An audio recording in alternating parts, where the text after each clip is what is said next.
안녕하세요. 성공예감 이대호입니다.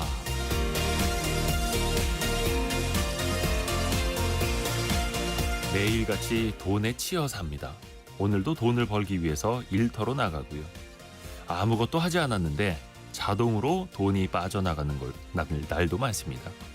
돈을, 입출금을 알리는 문자 메시지를, 또 통장의 숫자를 가만히 들여다보고 있으면 무엇이 보일까요? 돈이라는 건 나의 본 모습을 보여주는 가장 솔직한 거울이기도 합니다. 돈이 모두 바닥났을 때, 혹은 돈이 갑자기 많아졌을 때 돈을 대하는 태도가 달라지기도 하죠. 그런데 사실 그건 이미 내 안에 있던 본성일 수 있습니다. 헨리 포드는 이렇게 말했는데요. 돈은 사람을 바꾸지 않는다. 단지 그 사람의 본 모습을 드러낼 뿐이다. 만약 어떤 사람이 본래 이기적이거나 오만하거나 탐욕스럽다면 돈은 그것을 드러낼 뿐이다. 성공예감 이대호입니다. 시작합니다.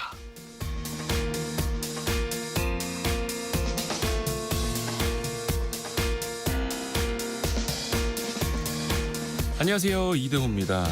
벌써 금요일입니다. 5월 23일 금요일 아침인데요. 오늘도 원탁의 기자들과 함께 토론도 하시면서 상식도 많이 키워나가셔야죠. 최근에 미국의 국채금리가 많이 올랐습니다. 그러면서 시장의 불안감이 이어지고 있는데요. 물론 다행히 밤사이 미국 증시는 약간 진정되기는 했습니다만 여전히 불안감이 팽배합니다. 일본과 또 유럽까지도 안심할 수는 없는데요. 국가 부채 공포에 요동치는 이 국채시장 같이 한번 점검해 보시고요. SPC그룹 계열사 제빵 공장에서 얼마 전에 또 한 번 노동자가 숨지는 사고가 발생을 했죠. 이 산업재해에 끊이질 않고 있는데요. 중대재해처벌법 과연 효과가 있을지 갑론을박이 펼쳐지고 있는데요. 여러분의 의견도 보내주십시오. 자, 오늘의 경제상식 퀴즈도 지금 나갑니다. 5글자 정답인데요.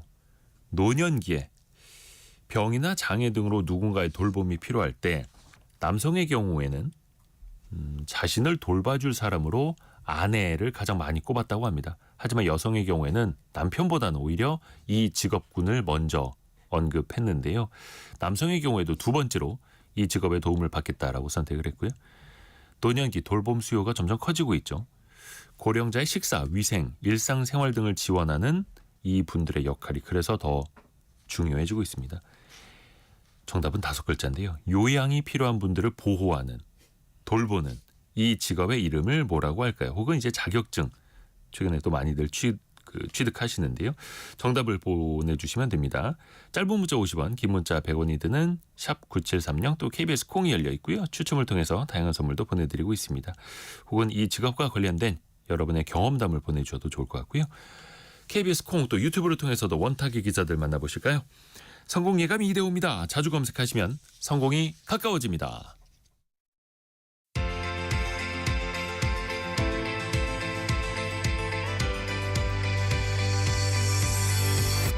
KBS 1라디오 성공예감 이대호입니다. 7170님 사회복지사, 0339님 요양간병인이라고 하셨는데 약간 좀 틀리셨습니다. 5글자까지는 맞습니다만. 자, 원탁의 기자들도 만나보실까요? 알고란의 고란 기자, 2대12 권소현 기자, 동아일보 백상경 기자 함께합니다. 안녕하세요. 네, 안녕하세요. 최근에 그 채권 금리 기자분들도 좀 많이 보시죠. 요즘에 좀 널뛰기라고 하기엔 또 한 방향으로 또 빠르게 쏠리기도 하고요. 밤사이엔 조금 이제 숨고르기가 있기는 했습니다만 우선은 이게 채권 금리라는 게 좀 어렵지 않습니까? 국채 금리가 이렇게 많이 오른다는 거 어떤 의미인지 먼저 좀 알려주시겠어요, 누가? 네, 백상경 기자. 국채 금리가 일단 국가가 발행하는 채권인데요. 그러니까 미국 국채 금리라고 하면은 결국은 미국 정부가 돈이 필요해서 발행하는 채권이다. 이렇게 뭐 설명을 할 수가 있을 것 같고요. 여기서 이제 채권에 투자하는 사람들이 미국 정부한테 돈 빌려주고 이제 대가로 이자를 받는데 이 이자를 결정하는 이자율이 국채 금리라고 할 수 있습니다. 그래서 이제 조금 더 구체적으로 설명을 드리면은 이제 미국 재무부가 이제 정기적으로 이제 국채 발행 계획 정책 발표하고 네. 이걸 이제 재무부 공식 사이트에다가 올려서 이제 사전에 어떻게 일정을 하겠다 뭐 이렇게 공지를 하면 그 다음에 이제 이걸 놓고 이제 국채를 경쟁 입찰 방식으로 이렇게 진행을 하게 되는데 그렇게 되면 이제 대형 금융기관이나 뭐 주요 은행 이런 데서 이제 투자은행 같은 데서 본인들이 원하는 수익률을 써냅니다. 그래서 나는 뭐 이번에 이 국채를 얼마에 뭐 연 4.2% 금리에 얼마를 사겠다. 뭐 이런 식으로 써내게 되는데요. 네. 이제 뭐 이렇게 해서 이제 수익률이 낮은 순서대로 재무부가 이거 줄을 쭉 세워가지고 채권을 배정을 하고 그래서 맨 마지막에 수익률을 제일 이렇게 좀 이렇게 높게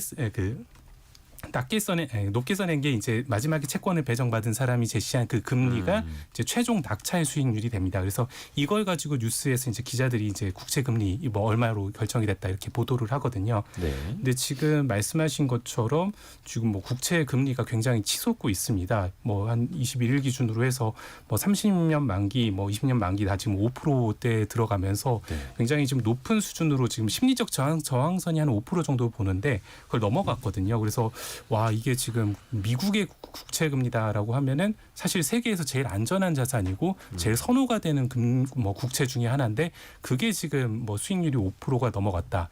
이건 지금 이 투자자나 뭐 시장에서 미국 국채 금리를 뭐 안전하지 않다. 내지는 높은 수익률이 보장되지 않으면 들어가지 않겠다, 사지 않겠다라고 보는 거죠. 그러니까 예전만 하더라도 한 4% 정도 금리만 줘도 아이고 이게 웬 떡이야 했었는데 이제 미국을 바라보면서 야 너네 한 5% 이상 더 줘야 돼. 너네 거 안 살 것 같아. 이렇게 된다라는 거죠. 지금 분위기가. 백상현 기자가 말씀하신 내용은 이제 발행 시장 얘기고요. 채권의 이제 유통 시장 얘기가 있는데 유통 시장은 전 세계에 있는 모든 참여자가 들어가 가지고 이제 참여할 수 있습니다. 네. 근데 이제 유통 시장에서 채권 금리가 올랐다는 건 그 전에는 예를 들어서 4%만 줘도 이제 사람들이 이만하면 살만하네라고 샀던 걸 이제는 4%를 줘도 4% 금리 줘가지고 안 되지 이자 줘가지고 한 4.5는 줘야지라는 수준까지 높아졌다는 거고요. 채권 금리가 올라갔다는 건 다시 말해서 그 나라 그 채권이 인기가 없어졌다라고 보시면 될 것 같습니다. 근데 이게 권소영 10년 만기 미국 국채 금리가 왜 중요하냐면 우리가 10년 만기 미국 국채 금리를 약간 기준 금리로 많이 쓰거든요. 그러니까 무위험 수익률이라고 쓰는데 우리가 위험을 감수하지 않고도 얻을 수 있는 수익률. 그래서 이게 전 세계 금융자산의 가격을 계산할 때 기준으로 쓰기도 하고 뭐 예를 들어 기업 가치를 평가할 때 기본적으로 무위험 수익률로 10년 만기 국채 뭐 미국 국채 금리 그러니까 이렇게 쓰기 때문에 기준이 되는 건데 그러니까 그 중앙은행이 결정하는 기준금리의 개념이 아니라 시장의 어떤 잣대가 되는 시장에서 보는 무위험 수익률은 이 정도야라고 이제 결정을 하는 건데 이게 사실은 이제 우리 보통 그 미국 국채에도 만기가 여러 개가 있잖아요. 뭐 단기물도 있고 뭐 30년까지도 있고 여러 가지가 있는데 그 만기 물별로 이제 금리를 점을 찍어보면 그걸 연결하면 이제 커브가 나와요. 그러니까 그래프가 나오는데 그 그래프의 모양에 따라서 이 경제 주체들이 기대하는 미래 경제의 모습 그리고 뭐 금리의 이제 경로 이런 것들을 이 금리를 보고 이제 추측할 수 있는 게 있기 네. 때문에 그래서 이 미국 금리를 중요하게 보는 게 있습니다. 일반적으로 장기 금리가 더 먼 미래의 금리가 단기.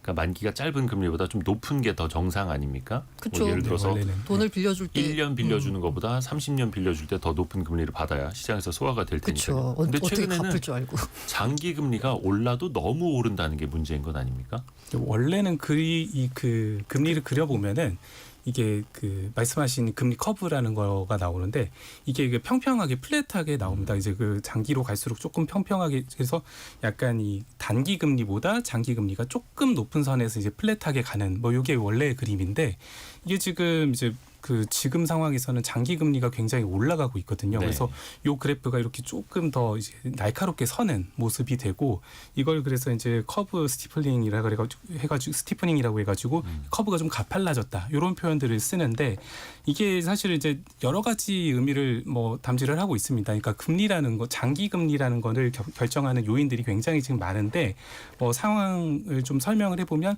결국은 지금 시장에서 미국에서 이거 지금 트럼프 정부에서 지금 추진하고 있는 대규모 좀 관세 정책들 네. 이런 것들 때문에 이거 인플레가 유발이 되겠는데 뭐 이렇게 좀 볼 수도 있고 그리고 재정 적자 지금 트럼프 정부에서 굉장히 지출이나 이런 부분들을 강조를 하고 있잖아요. 감세나 이런 것들도 그래서 이제 사실 이제 재정 적자 더 늘어나겠네. 그럼 국채 더 찍어내겠다. 뭐 이렇게 해가지고 그러면은 뭐 금리를 좀 높여 받아야만 우리가 조금 뭐 이익이 나오겠다 이 채권을 샀을 때 뭐 이런 그 시각들이 조금 굉장히 좀 심화하고 있다 뭐 이렇게 좀 평가를 할 수 있습니다. 채권도 마찬가지로 또 수요와 공급에 의해서 가격이 결정되다 보니까 미국 입장에서 채권을 더 많이 찍어낼 것이다. 그러면 시장에서는 또 먼저 반응을 하는 거죠. 그런데 이게 이 미국의 재정 적자 수준을 또 들여다봐야 되는 것 아니겠습니까? 근데 사실 미국의 재정 적자가 문제가 있다라는 건 어제 오늘 이야기는 아닙니다만 어떤 관점으로 좀 봐야 될까요? 권소영 기자. 이게 어쨌든 하루 이틀 된 얘기는 아닌데 이 트럼프 정부 들어서 이 재정 적자 문제가 정말 심각해질 수 있겠구나라는 생각을 이제 트럼프 정부가 시작된 이후부터 계속 이제 하게 되는 거죠.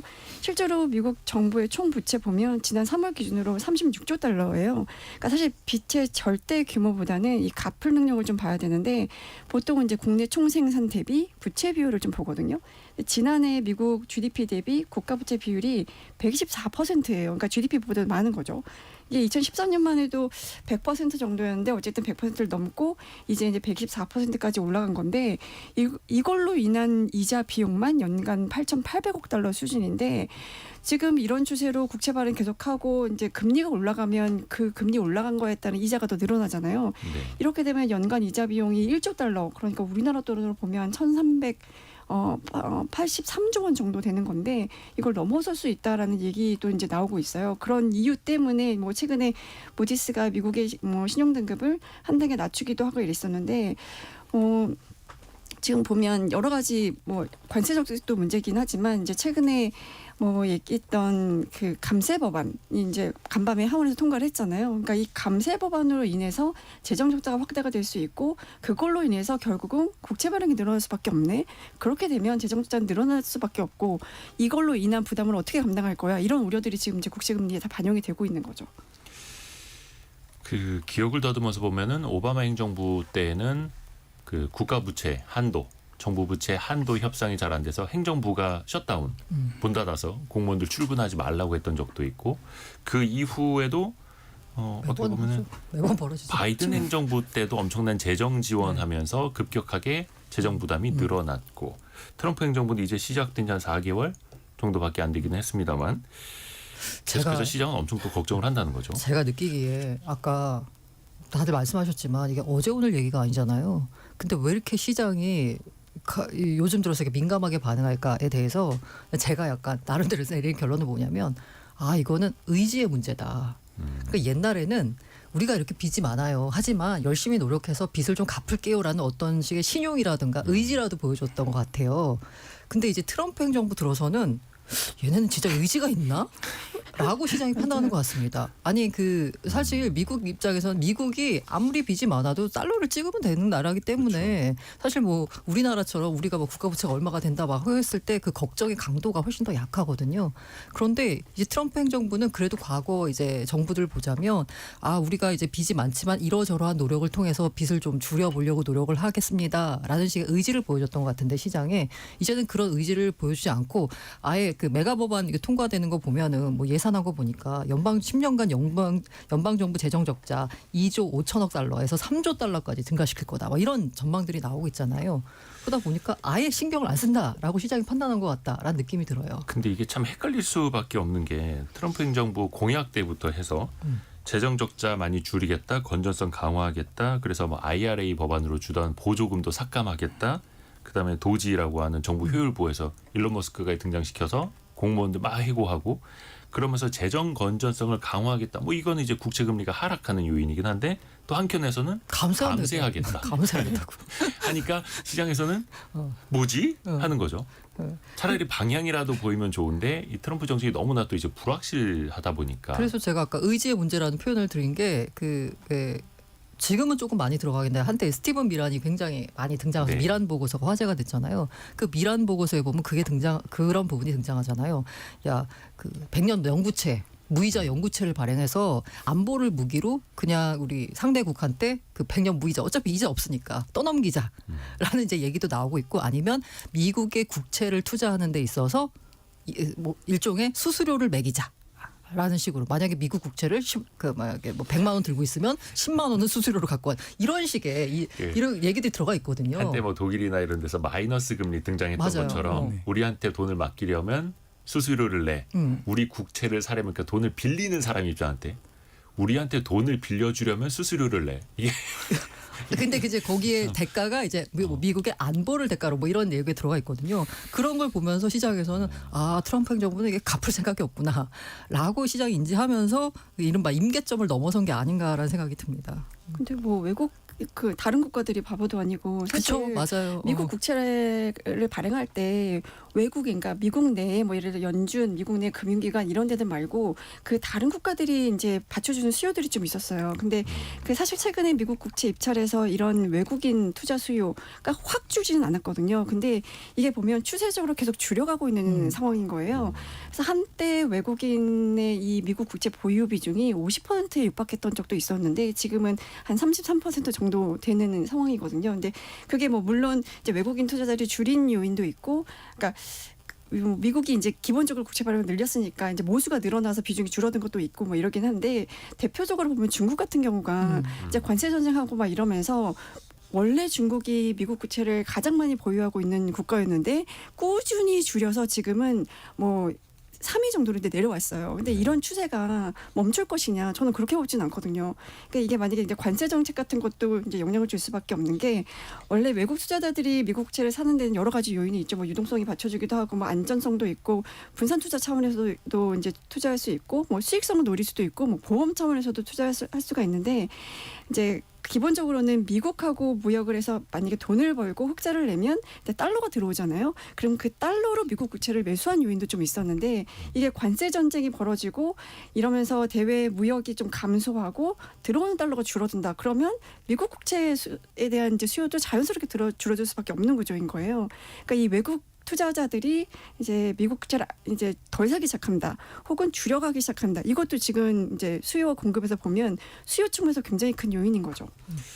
그렇죠. 그래서 중국을 비롯해서 다른 나라들도 금이라든지 가상자산이라든지 또 이렇게 안전자산 투자를 다변화하고 있는 거고요. 그래서 아까 수요처 말씀하셔가지고 지금 현재 미국 재무부에서 가장 신경 쓴 수요처가 어디냐고 하면 스테이블 코인 발행사들입니다. 지금 현재 스테이블 코인 시장이 스테이블 코인이라고 하는 건 뒤에 이제 1달러가 있고요. 그 1달러에 해당되는 스테이블 코인을 찍어냅니다. 그래서 이제 스테이블 코인이 유통되는 거거든요. 그런데 예전에 이제 스테이블 코인 하면 우리가 테라 루나 사태 때 있었던 건 이제 알고리즘이라 그래서 담보 자산이 없어요. 근데 지금 미국이 추진하고 있는 건 무조건 담보 자산이 있어야 되는 거고, 담보 자산은 무조건 미국 국채 혹은 예금, 달러에 해당하는 돈이에요. 옛날에 이제 금태환 제도처럼 달러 태환 제도를 만들겠다 비슷한 맞습니다. 거죠. 근데 이 스테이블 코인이 지금 2,300억 달러 정도 규모가 되는데 미국 재무부에서 얼마 전에 보고서를 냈는데 스테이블 코인 시장이 28년에 2조 달러까지 커질 거다라고 하면서 스콧 베센트 장관이 이제 앞으로 우리 미국 국채를 사줄 수 있는 수요가 2조 달러 생깁니다라고 얘기를 했어요. 그러면서 지금 현재 이 공화당 쪽에서 이제 스테이블 코인 법안을 이제 그 약간 통과시키려고 하고 있는데 이게 한번 차질을 빚었어요. 이게 왜냐하면 트럼프 대통령 일가가 운영한다는 회사가 스테이블 코인을 발행을 했거든요. 네. 그러다 보니까 이 민주당 입장에서는 아니 스테이블 코인 그 추진하는 거 결국 사익을 추구하는 거 아니냐라고 하면서 반대에 부딪혔습니다. 그래서 이게 상원 표결에 붙여지지도 못했어요. 근데 이 때가 언제였냐면 베센트 장관이 그 제네바 가가지고 중국하고 관세 협상할 때였거든요. 근데 거기서 제네바에서 대노를 합니다. 정치인들이 말이야 나라의 국익은 생각하지 않고 자기들 당쟁 논리에만 휘말려가지고 이런 걸 안 한다. 이게 뭐냐? 베센트 재무장관 입장에서는 중국이 안 사고 일본이 안 사니까 이건 사실 누군가가 필요하거든요. 그게 바로 스테이블 코인이고 지난해 기준으로 보자면 테더라는 스테이블 코인 발행사가 미국 국채 매수 주체 6위까지 올랐습니다. 근데 이게 참 제가 코인을 잘 모르기도 하고 약간 그쪽에 좀 부정적인 생각을 갖고 있어서 그런 걸 수도 있겠습니다만 제 아무리 스테이블 코인이라고 해도 이거 참 일종의 허상 아닌가 싶기도 하거든요. 뭐 예를 들어서 국채 담보가 있는데 그게 왜? 그러니까 예를 들어서 금태환 제도까지도 예전에 닉슨 쇼크 때 전 세계를 한번 이제 속였던 것 아닙니까? 미국이 그 이제 다 탈로가 났었던 거고 더 이상 우리 달러로 바꿔줄 금 사실은 별로 없어. 이제 안 바꿔줄 거야라고 했던 건데 과연 이제는 달러를 기반으로 한 코인이 있다고 해서 과연 얼마나 신뢰를 얻을 수 있을 것인가? 어떻게 보면은 그 백그라운드 어떤 안전자산이 뒤에 이제 뒷받침되고 있다라는 사실보다는 그저 돈을 더 빨아들이기 위한 일종의 수단을 하나 더 만들어내는 것, 어떻게 보면 목적이 앞선 것 아닌가라는 생각도 좀 들어서요. 네, 그에 대해서 할 말이 많지만 아무튼 그 법안에는 여러 가지 그런 투자자 보호를 위한 규제안이 들어가 있어서요. 가장 핵심 뭐냐면 스테이블코인 법안이 지금 이제 미국 의회에서 논의되는 건 100% 준비금입니다. 100% 준비금. 네. 다시 이제 국채 이야기로 들어가서 보면 이제 미국 입장에서뿐만이 아니라 재정 적자 때문에 자신들의 국채 시장이 흔들리는 것뿐만 아니라 지금 일본도 좀 이상한 흐름들이 나타나고 있죠. 일본의 장기 국채 금리도 많이 올랐습니다. 일본도 지금 20년 만기 국채 금리 막 2.5%까지 올라가고 뭐 계속 30년물은 3.3%대 뭐 올라가고 40년물도 뭐 3.6%대 뭐 이렇게 올라가고 계속 그 상승을 하는 뭐 좀 현상들이 나타나고 있는데요. 이게 사실 이제 뭐 이유는 비슷합니다. 그러니까 근데 여기 그 일본 같은 경우는 장기 국채 금리가 급등하는 것들이 약간 일본 좀 고유의 어떤 뭐 이 경제 성장이 좀 더디다라는 것들이나 이런 것들까지 다 겹친 이중고적인 어떤 위기로 좀 볼 수가 있겠고요. 표면적으로는 지금 뭐 참의원 선거 앞두고 뭐 소비세 감세 이슈 이런 것들이 막 부상을 하면서 이것도 여기도 재정 지출이 확대될 가능성이 있네. 뭐 이런 것들을 좀 보고 또 이제 성장률은 더딘데 재정 지출이 늘어나겠네. 그러면 또 국채 발행 많이 하겠네. 그러니까 같은 흐름입니다. 그래서 정부가 결국은 수입은 줄이고 이제 뭐 지출은 늘릴 것이다라고 보니까 이제 그 국채 금리가 상승하는 모습들이 나타나고 있는데요. 근데 이제 주목할 만한 게 이제 그 이시바 총리가 그리스보다 좋지 않다 지금 상황이 그 재정 상황이 좋지 않다라는 것들을 얘기를 직접 꺼낼 정도로 좀 사실 일본의 재정이 좀 많이 구조적으로 흔들리고 있다 불안감을 좀 나타내고 있다라고 볼 수 있겠습니다. 이게 사실 그리스 같은 경우에 지금 우리가 옛날에 뭐 유럽의 병자라고 불릴 정도로 굉장히 좀 뭐 재정적인 위기 그렇죠. 때문에 굉장히 뭐 주목을 받았던 나라인데요. 지금 보면 일본도 지금 성장 둔화 근데 이제 뭐 장기적으로는 지금 글로벌 리스크도 상존을 하고 있고요. 관세부터 시작해가지고. 근데 이제 재정은 또 지출이 뭐 그 약간 뭐 어쨌든 예상이 되는 상황에서 이걸 뭐 근본적으로 지금 재정의 건전성을 확보할 수 있는 방법이 있는가? 이 부분에 대해서 지금 좀 근본적인 해법 이런 것들을 찾아야 되는 상황이거든요. 그래서 그런 것들이 좀 국채 금리에 반영이 되고 있는 상황입니다. 일본 같은 경우에는 그 국가 부채 비율이 GDP 대비 한 220% 넘어서 제일 높은 국가로 유명한데 기존에는 중앙은행이 그 국채를 거의 대부분 사줬고 네. 근데 앞으로도 그렇게 사줄 수 있을 것이냐 또 물가도 오르는 상황에서 또 이런 우려들이 있는 거고요. 요 다음 주제로 넘어가기 전에 우리나라 사정을 좀 이야기를 해봐야 될 것 같아서 우리나라가 GDP 대비 국가 부채 비율이 한 50% 조금 안 되기는 합니다만 그래서 뭐 120%, 220% 이런 나라에 비하면 굉장히 건전한 수준이긴 합니다만 문제는 증가 속도가 빠르다는 거죠. 국가 부채 증가 속도가. 이것도 대선 앞두고 지금 또 쟁점이 되고 있어요. 어떻게들 보세요? 뭐 대선에 늘 이런 식으로 이제 이 재정 관리에 대한 이제 방안 이런 것보다는 일단 쓰고 보겠다 이런 공약들이 많이 포함이 되잖아요. 일단 당장 새 정부가 들어서면 아마 2차 추경이 나설 수밖에 없을 텐데 지금 뭐 이재명 민주당 대선 후보의 공약집 봐도 2차 추경으로 이제 공약을 이행하겠다라고 얘기를 하고 있고 김문수 국민의힘 후보도 이제 소상공인 지원 중심으로 2차 추경 가능성을 좀 열어둔 상태거든요. 그래서 지금 여러 군데 외국계나 이런 데들 보면 새 정부 들어서서 대략 한 20조에서 35조 원 정도 규모로 2차 추경 편성할 것이다라는 전망들이 좀 나오고 있는데 그렇게 되면 우리나라 국가 채무도 한 1,300조 원 돌파하게 되고 이렇게 되면 지금 GDP 대비 국가 채무 비율이 한 40% 넘은 상태잖아요. 그러면 그러니까 넘어갈 수밖에 없고 50%에 가까이 갈 수밖에 없는데 물론 이제 다른 나라에 비해서 이 국가 채무 비율 자체는 낮은 수준이기는 하지만 이게 원체 이제 미래에 부담해야 될 조세가 증가를 하게 되니까 뭐 이게 여러 가지로 뭐 기업의 투자 심리 위축이라든가 뭐 영향을 안 줄 수가 없는 거죠. 네.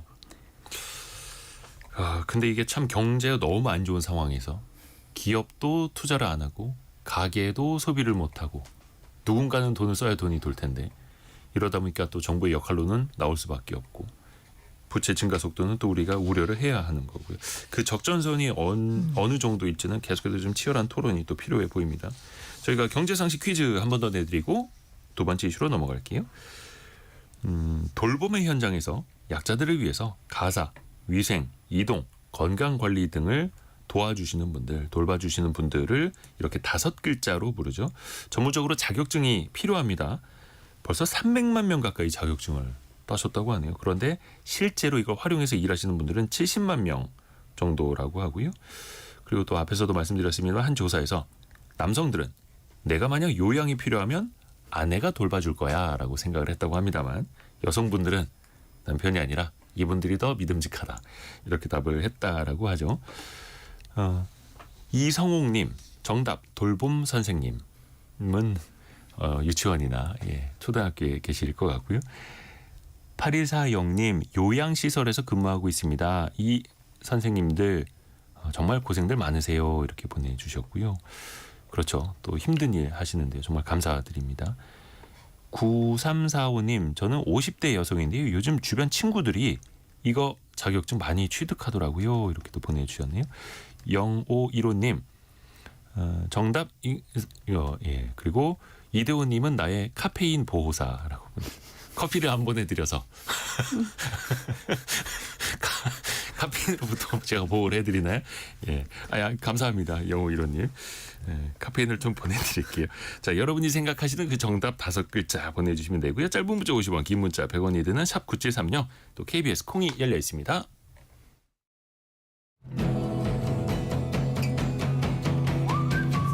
오늘의 움직임에 주목하고 세상의 흐름을 놓치지 않습니다. 여러분의 내일을 응원하며 성공의 열쇠를 함께 찾아갑니다.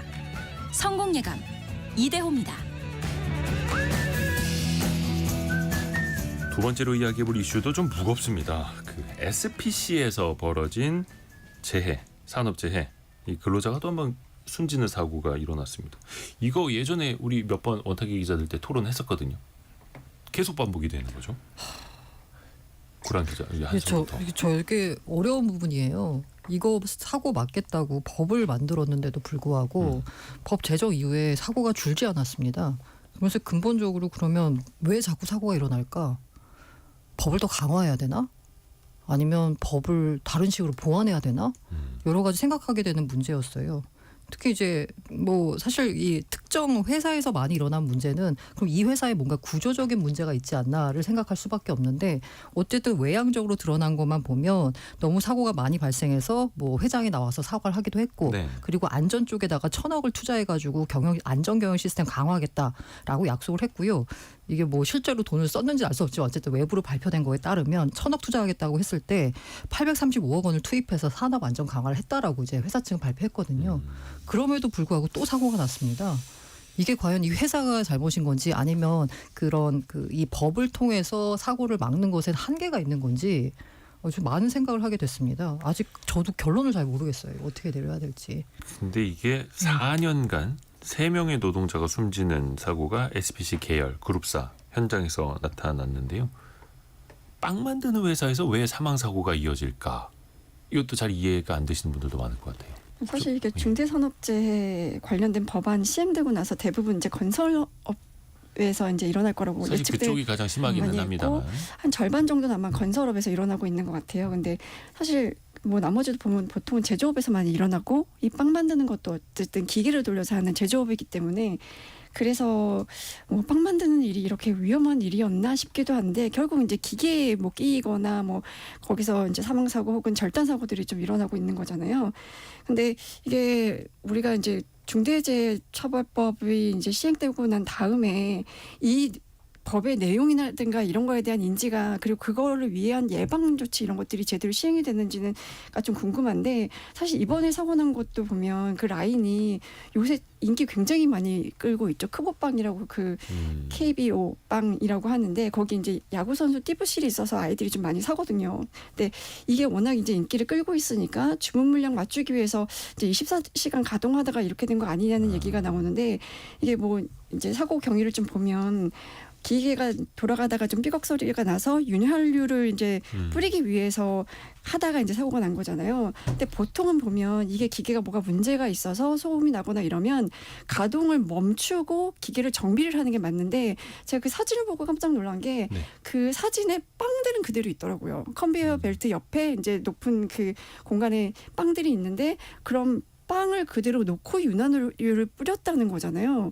이게 어쨌든 사람이 먹는 빵이 있는데 거기에 윤활유가 튈 수도 있는 거고, 근데 이런 상태에서 심지어 기계가 돌아가는 상태에서 윤활유를 뿌렸다는 건데, 이게 결국은 지금 이 크보빵의 인기 때문에 공장 가동을 멈추면 그만큼 생산에 차질이 빚어지니까 그 차질을 빚지 않기 위해서 공장을 계속 돌리는 가운데 윤활유를 뿌리다가 사고가 난 게 아닌가라는 생각이 좀 들어요. 그러니까 이럴 때 사실 공장을 멈추고 작업자들이 다 지켜보고 있는 가운데 뭐 윤활유를 뿌려야 된다, 이런 이제 규정들이 제대로 갖춰져 있었나라는 의문이 좀 그거는 들어요. 이제 조사를 통해서 좀 이루어져봐야 할 문제이기는 합니다만, 우선은 이 빵 만드는 회사지만 결과적으로 대량 생산을 하고 대형 설비로 대량 생산을 하다 보니까 이런 뭐 끼임 사고가 또 반복이 되고 있고, 이게 참고로 SPL 평택 공장이 22년이고 이번에는 SPC 삼립 공장이고, 우리는 단순히 이제 SPC 그룹 이렇게 봅니다만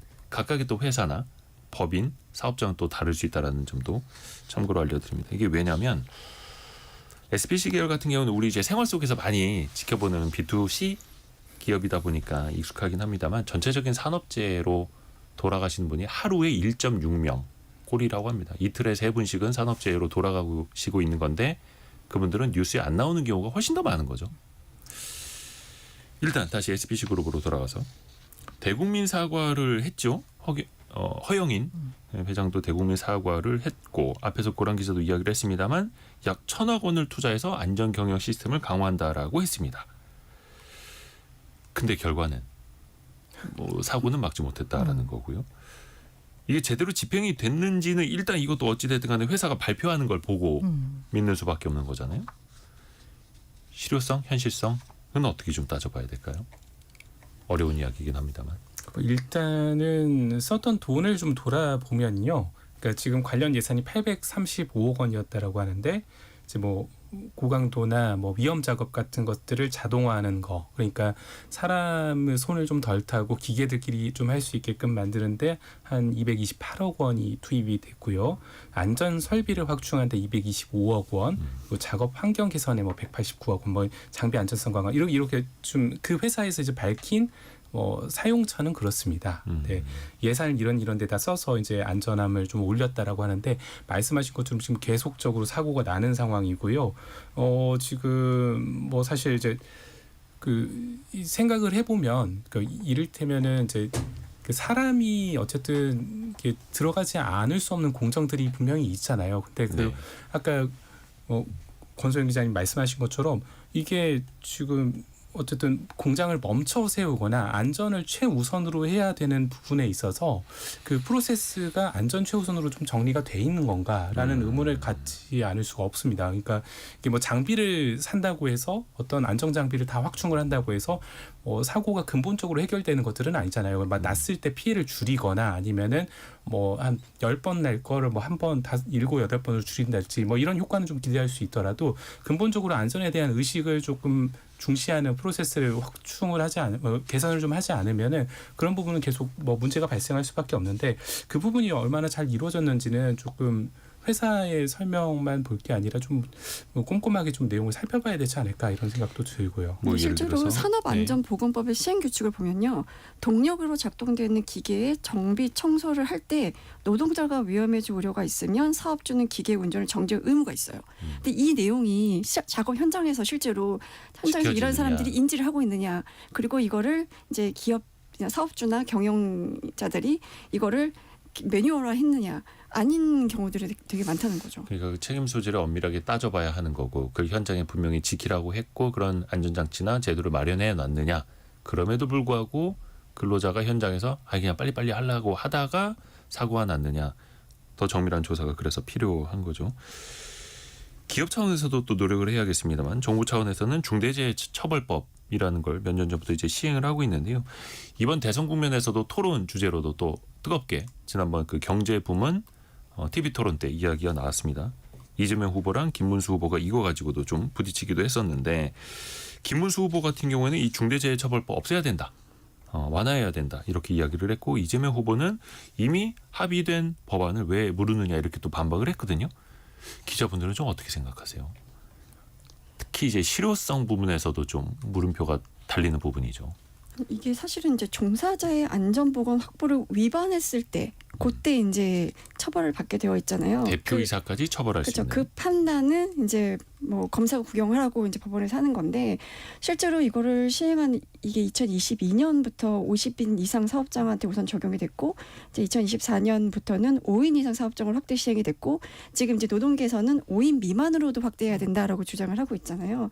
근데 시행 이후에 이제 결과들을 좀 보면 집행유예가 74% 정도로 가장 많았고 실형 선고가 15% 정도 그리고 벌금형이 7% 정도 그리고 무죄 판결이 나오는 경우도 있었어요. 그러니까 이게 의무를 위반했느냐 안 했느냐를 가지고 이제 판단을 하는 거기 때문에 지금 노동계에서는 이게 중처법이 실제로 솜방망이 처벌이다라는 얘기를 좀 많이 하고 있고 실효성이 그래서 없다라는 얘기도 하고 있는데 그 뭐 이재명 후보는 뭐 실제로 이제 수치를 들어서 설명을 하기도 했더라고요. 뭐 중대재해처벌법 이후에 사망자 수를 보면 2022년 1분기에는 77명이었는데 그게 2023년에는 65명으로 줄었고 2024년에는 64명으로 줄었고 올해는 뭐 72명을 좀 늘긴 했는데 뭐 실제로 사망자 수가 좀 줄어드는 추세 아니냐 그러니 뭐 실효성이 없는 건 아니다라는 주장도 있긴 한데 이게 뭐 사실 중처법 효과인 건지 아니면 이제 경기가 둔화하면 건설 현장 줄어들고 그러면서 이제 사고도 좀 줄어들 수 있고 이런 거니까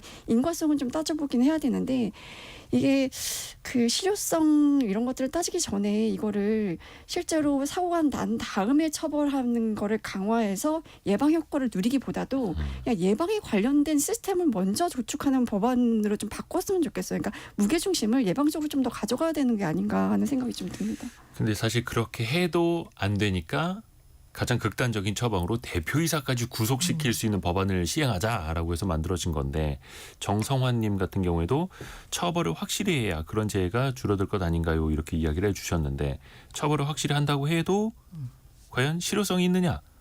그러니까 대표이사들은 뭐 제도를 만들고 예산을 투입하고 그러니까 사실 이게 순기능이라는 건데 그렇게 해서 현장에서 중대재해가 일어나지 말아야 하는데 이게 또 반복이 되고 있으니 다 참 속상하기도 하고 머리가 아프기도 하고 이게 제도만으로는 참 한계가 있구나 또 느끼게 되는 거죠. 저도 그 과거에는 이제 제도를 바꾸면서 이제 인간의 뭐랄까 인간이 어떻게 소홀히 하는 점 이런 부분을 최소화하면서 그러니까 인간이 개입이 굉장히 적어도 그러니까 인간이 얼마나 잘하느냐, 나 개개인이 얼마나 잘하느냐를 떠나서 제도가 확립을 해야지 뭔가 사회가 발전하고 좋아진다라고 생각을 했어요. 근데 이게 나이가 들면서 드는 생각은 제도도 제도지만 일단 개개인이 그냥 거기서 일하는 이 산업재해 처벌법의 경우에 이제 노동자죠. 노동자 개개인이 정말 의식을 확실히 가져야 되는 것 같아요. 제도도 제도지만 각각이 다 안전에 대한 정말로 되게 심각한 경각심을 갖고 있어야 되는데 이걸 이제 개개인별로 경각심을 갖게 하는 게 어떻게 보면 또 제도의 문제이기도 한데. 그렇죠. 그러니까 예를 들어서 근로자가 조금이라도 위험하면 맞아요. 내가 그 지시를 따르지 않을 수 있는 방법, 뭐 예를 들어서 빨간 뭐 멈춤 버튼이 있다라든지. 근데 또 이게 따지고 보면은 대부분 을의 입장이고 하청업체, 협력업체 직원이고 하면 그 원청사의 지시를 또 안 따를 수도 없는 건데 그래서 또 이야기 나오는 게 그 원청에도 책임을 좀 강화해야 된다 이런 주장들은 항상 나오지 않습니까? 갑을 관계 속에서.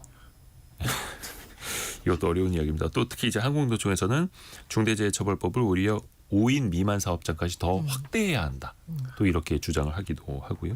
그러면 또 반대로 생각해 보면 영세한 사업장, 자영업, 소상공인 분들도 만약에 좀 작업장에서 사고가 났을 때 사장님이 그럼 또 이제 구속되실 수 있다. 이러면 과연 어떻게 우리 경제가 또 돌아갈까? 이게 참 접점을 찾는다라는 게 특히 어려운 것 같습니다. 원청을 처벌해야 된다는 것도 사실 원청이 하청업체의 작업 방식에까지 일일이 관여를 하진 않는 거잖아요. 원래는 또 그렇게 되어 네. 있죠. 그런데 이제 그 하청업체를 원청까지 또 처벌하는 것도 지금 이제 삼화건설 같은 경우가 이제 대표적으로 원청까지는 책임을 묻지 않는 걸로 지금 법원에 이제 판결이 난 거고요. 이거에 대해서 이제 여러 가지 말들이 많은데 제가 말씀드린 대로 그 이 뭐랄까 이 결과를 처벌을 강화해서 사고를 방지하는 게 아니라 아예 그 사고 자체가 방지될 수 있도록 제도를 마련하는 거. 아까 권성 기자가 말한 그게 이제 훨씬 더 중요하다고 생각이 들고 있고요. 저도 약간 회사에서 예를 들어서 무슨 교육 뭐 이런 거 하잖아요. 네네네. 그럼 굉장히 형식적으로 넘기거든요. 아마 직장인들은 공감하실 거예요. 근데 이게 형식적이고 형식적인 그리고 교육. 막 안전교육도 아마 형식적으로 하는 것들이 굉장히 많을 텐데 저는 약간 든 생각이 뭐냐면 형식적으로 하는 그 안전교육을 불러다 놓고 뭐 한 교육이라도 일단 계속 반복적으로 시키면 사람 머리에 남는다는 겁니다. 그래서 본인이 뭔가 행동을 할 때 조금 약간 이렇게 뭔가 사고의 위험성이 있는 부분에 대해서는 좀 조심하게 되는 게 습관화 될 거라고 보거든요. 그래서 저는 약간 뭐 이게 과연 이 안전 예방 교육에 무슨 실효가 있냐 뭐 이런 얘기를 하는데 이런 실효성이 없는 교육이라도 끊임없이 계속 시켜야 된다. 그리고 사고가 어떻게 나는 경우를 보자면 대부분 돈 문제와 관련된 경우가 많아요. 예, 일이 많이 밀렸을 때 이걸 빨리 처리를 하려고 그래서 하면 사고를 소홀해야 한다. 이 현실 속에서 더 어려운 이야기고 좀 제발 좀 산업재해 좀 줄었으면 하는 바람도 가져봅니다. 그리고 아까 그 자동화 기계 특히 이제 식품회사에서 윤활유 쓰는 것에 대해서 좀 말씀을 드렸었는데 3794님도 그렇고 김의경님도 그렇고 식품 생산 라인 기계류에는 이제 식품용 윤활제가 따로 있다라고 알려주셨습니다. 그래서 인체에 무해한 그런 윤활유도 이제 그런 걸 사용하고 있다 해서 오해가 없으시길 바랍니다라고 또 많이들 알려주셨습니다. 고맙습니다. 알고란의 고란 기자, 동아일보 백상경 기자, 이데일리 권소영 기자였습니다. 고맙습니다. 네, 감사합니다.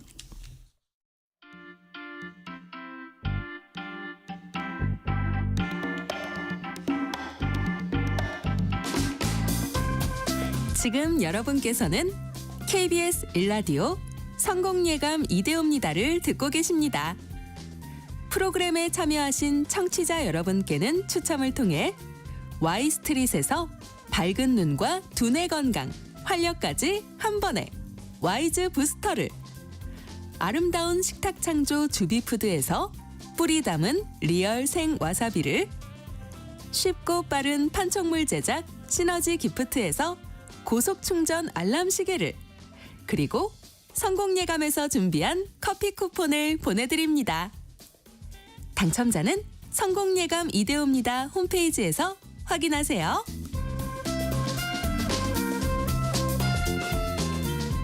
여러분 혹시 반려동물과 함께 지내고 계신가요? 우리나라에 반려동물을 키우는 인구가 1,500만 명이라고 합니다. 전체 인구의 거의 30%에 이르는데요.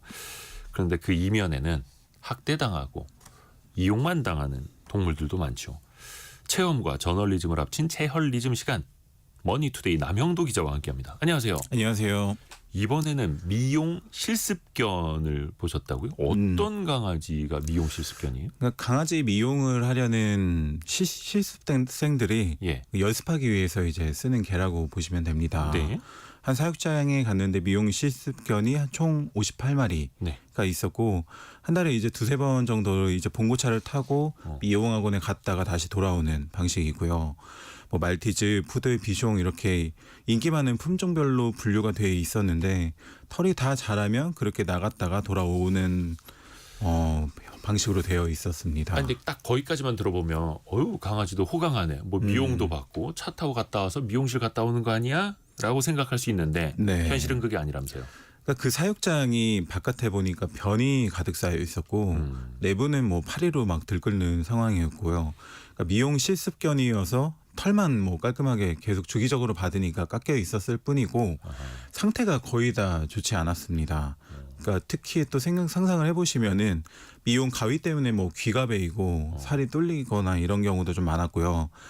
대부분 이제 치아가 썩거나 빠져서 혀를 내밀고 있었고 몸이 너무 마르다 못해 이제 앙상할 정도의 강아지들도 있었고 그 밖에도 탈장, 뭐 실명, 종양 이렇게 몸 어딘가 한 곳은 좀 아픈 경우가 대부분이고 이게 치료받은 흔적이 거의 없었습니다.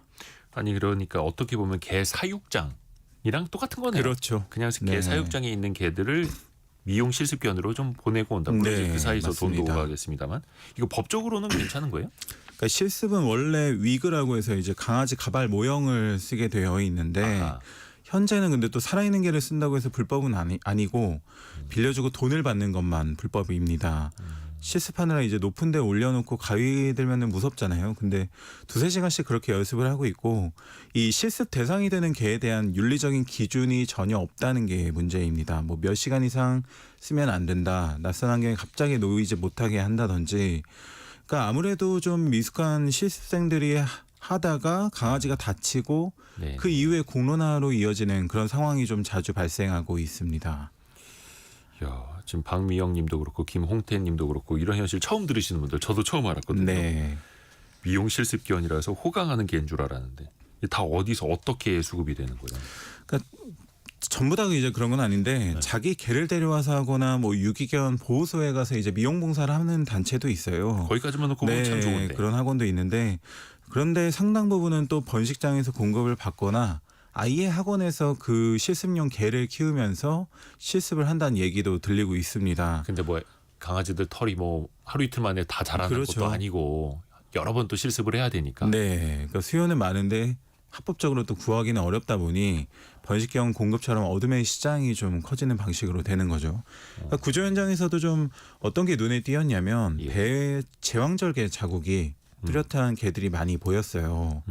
이게 어떤 거냐면 통상 번식장에서 새끼를 빼낼 때 남는 흔적이거든요. 네. 그러니까 오랜 시간 또 뜬장에 갇혀가지고 강제로 임신당하고 새끼를 낳고 뭐 빼앗기고 그러면서 아프고 제대로 치료를 못 받다가 그렇게 번식견으로 쓰임이 닿으면 다시 이 개를 미용 실습견으로 또 공급하는 그런 끝까지 정말 써먹는 구조인데요. 와. 번식장 그러니까 개를 씻기고 번식장 입장에서는 씻겨주고 털을 깎아주는 사람이 있어서 좋고 미용학원은 실습생이 아무래도 서툰 손길에 감내할 개가 있어서 좋다.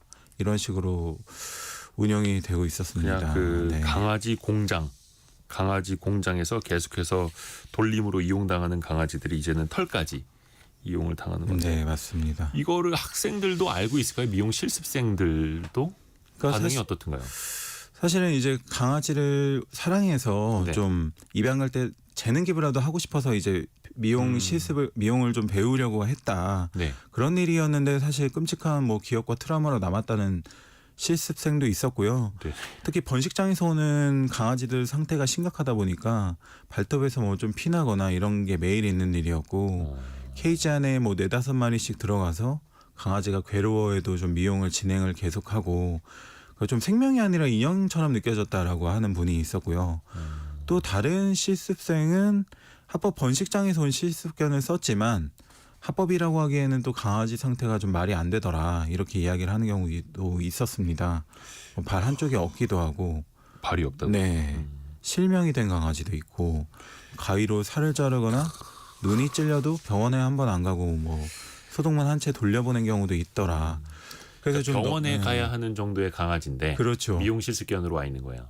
네. 그래서 그렇게 그러니까 뭐 실습하다가 그렇게 되면은 또 병원에 데려가서 치료를 해줘야 되는데 네네. 그렇게 잘 되지 않고 이제 이게 악화돼서 이제 이렇게 상태가 심각해진 경우가 좀 많이 보였다라는 거죠. 그래서 털 깎고 네, 미용 실습한 다음에 다시 공장으로 가고. 네. 그래서 미용 배우러 갔다가 너무 마음이 아파서 이게 결국 그만뒀다 이런 증언도 좀 많이 들었습니다. 아이고 그냥 예쁜 강아지 예쁘게 꾸며주면 네, 되는 줄 알았는데 그렇죠.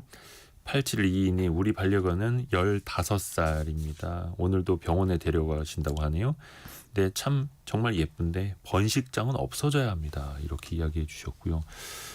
또 그 9449님 인간의 잔인함은 어디까지인지 모르겠어요. 이렇게 보내주셨고요. 아이고 다들 충격을 받으신 것 같습니다. 왜냐하면 이제 우리가 번식장 이야기는 지난번에도 많이 알려주셨는데 네. 이 미용 실습견도 이런 문제가 있다는 걸 저도 처음 알아가지고 일단 남영도 기자가 또 다른 분들하고 같이 이제 강아지를 구조하기도 했다면서요. 네, 그 동물보호단체 분들과 같이 가서 구조를 했고 그날 하루에 병원에 갈 수 있는 강아지가 최대 30마리여서 뭐 첫날은 이제 상태가 심각한 강아지 위주로 먼저 구조를 해서 치료받도록 했고요. 병원에 한 번에 데려갈 수 있는 네. 강아지가 최대 30마리였는데 네, 그 그래서 미용 나눠서. 실습견에서 구조한 개는 그보다 훨씬 많았다는 네, 거죠. 그럼. 근데 그 번식장에서는 58마리여서 두 번에 나눠서 이제 남겨진 강아지들을 모두 구조를 했습니다. 그러니까 또 그 강아지들은 이제 임시 보호를 보내거나 뭐 입양센터에서 보호를 하기도 하고 그 이후에 이제 입양을 간 강아지들도 있고요.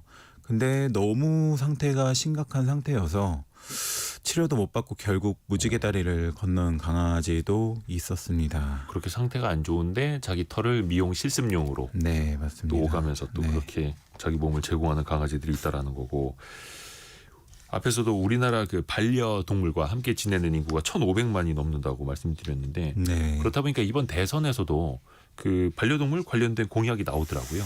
네, 민주당 국민의힘 양당 후보가 반려동물 병원비를 표준화해서 비용 부담을 좀 낮추겠다 이런 공약을 내세웠고요. 여기에 이재명 후보는 동물학대 가해자의 반려동물 사육을 일정 기간 동안은 못하게 하는 금지하는 동물 사육 금지 제도를 도입하고 불법 번식장을 규제하겠다고 했고요. 김문수 후보는 유기동물의 입양을 지원해서 자연사나 안락사를 최소화하고 반려동물과 함께하는 할 수 있는 시설을 좀 더 확대하겠다 이런 방안을 내놨습니다. 그러게요. 이게 제도적으로 원체 있었던 건데 잘 지켜지지 않았던 건지 뭔가 네. 또 새로운 제도가 더 필요한 건지 꼼꼼하게 좀 따져봐야 될 텐데 현장에서 느끼시는 분들도 좀 이야기를 해줬을 거 아니에요. 또 남 기자가 보기에 네. 이거는 진짜 꼭 필요한 제도다. 어떤 게 있을까요? 그러니까 구조적인 측면에서 보면은 역시 이 고리의 시작점인 그 번식장 문제가 번식장. 네, 가장 큰 문제는 번식장인데 번식으로 쓸모 없어지면은 미용 등으로 이제 좀 쓰임을 다해야만 결국 끝나는 상황인데 그 다른 얘기지만 그 뒤에 결국에 뭐 폐견 처리를 하느라고 폐견 처리장도 또 있거든요. 그 폐견 처리장에서 굶겨 죽이는 경우도 있었고 이렇게 동물 학대 관련된 문제로 계속 번지는 상황입니다.